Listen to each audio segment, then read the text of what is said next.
Hello ছোট বন্ধুরা, আজ তোমাদের জন্য আছে টুনটুনি আর জাদুর লাঠির গল্প।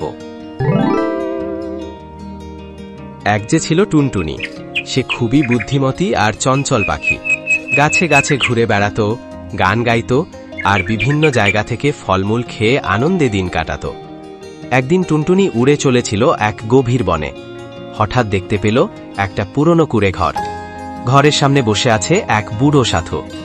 টুনটুনি সাহস করে কাছে গিয়ে জিজ্ঞেস করল, তুমি কে হে সাধু বাবা? সাধু মুচকি হেসে বললেন, আমি এক জাদুকর। অনেক বছর ধরে এই জঙ্গলে ধ্যান করছি।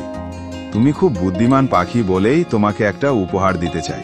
এই বলেই সাধু বের করলেন একটা কাঠের লাঠি, একেবারে সোনার মতো চকচক করছে। তিনি বললেন, এটা এক জাদুর লাঠি। দিনে একবার শুধু একটা ইচ্ছা পূরণ করবে, কিন্তু মনে রাখো, লোভ করলে বিপদে পড়বে। টুনটুনি তো খুশিতে ডানা ঝাপটাতে লাগলো। সে লাঠিটা নিয়ে উড়ে এলো তার গাছের বাসায়। পরের দিন সকালে সে ভাবল, চলো আজ একটা বড় রসালো আম পেয়ে যাই। সে বলল, জাদুর লাঠি, আমাকে একটা পাকা মিষ্টি আম দাও।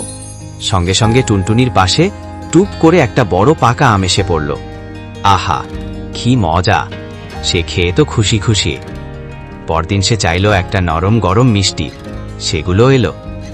এইভাবে টুনটুনি প্রতিদিন এক এক রকমের ভালো ভালো জিনিস চাইত, আর জাদুর লাঠি একবারেই তা দিয়ে দিত। একদিন এক শিয়াল টুনটুনির লোভনীয় খাবার দেখে খুবই অবাক হল। সে লুকিয়ে দেখল কিভাবে টুনটুনি লাঠির মাধ্যমে ইচ্ছা পূরণ করছে। তখন সে ঠিক করল এই লাঠিটা চুরি করবে। রাতে শিয়াল লুকিয়ে এসে টুনটুনির বাসা থেকে লাঠিটা চুরি করে নিয়ে গেল। পরদিন সকালে সে বলল, এই লাঠি, আমাকে এক ঝুড়ি মুরগির মাংস দাও। টুপ করে এসে গেল মাংস। শিয়াল তো আনন্দে আত্মহারা। তবে সে ভুলে গেল লাঠির নিয়ম, দিনে একবারই ইচ্ছা পূরণ হয়। শিয়াল বলল, আরও দাও, এখন একটা মাছ, এখন সোনার মোহর। কিন্তু কিছুই এলো না। উল্টে হঠাৎ লাঠি থেকে বের হলো আগুন, ধোঁয়া আর ঝড়। আর শিয়ালের গায়ে পড়ল তীব্র আগুনের ঝলকানি। সে ছিটকে পড়ে গিয়ে কান্নাকাটি করতে লাগল। এদিকে টুনটুনি দেখে বাসায় লাঠি নেই। সে ভাবল, কেউ নিশ্চয়ই চুরি করেছে। সে খুঁজতে খুঁজতে দেখতে পেল শিয়াল ঝোপের পাশে কাঁদছে। টুনটুনি সব বুঝে গেল। সে গিয়ে বলল, শিয়াল ভাই, লোভ করলে যে ক্ষতি হয়, এখন বুঝেছ?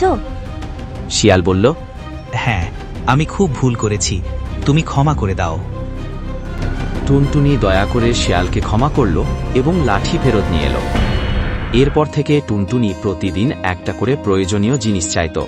কখনো খাবার, কখনো একটা ফুল, কখনো একটু বৃষ্টি। সে বুঝে গিয়েছিল, কমে তুষ্ট থাকাই বুদ্ধিমানের কাজ। আর জাদুর লাঠির আসল শক্তি লোভ কমাতে শেখানো। এই গল্পটি আমাদের শেখায় যে লোভ করলে সর্বনাশ হয়। পরিমাণ মতো প্রয়োজন মেটানোই সুখী জীবনের চাবিকাঠি।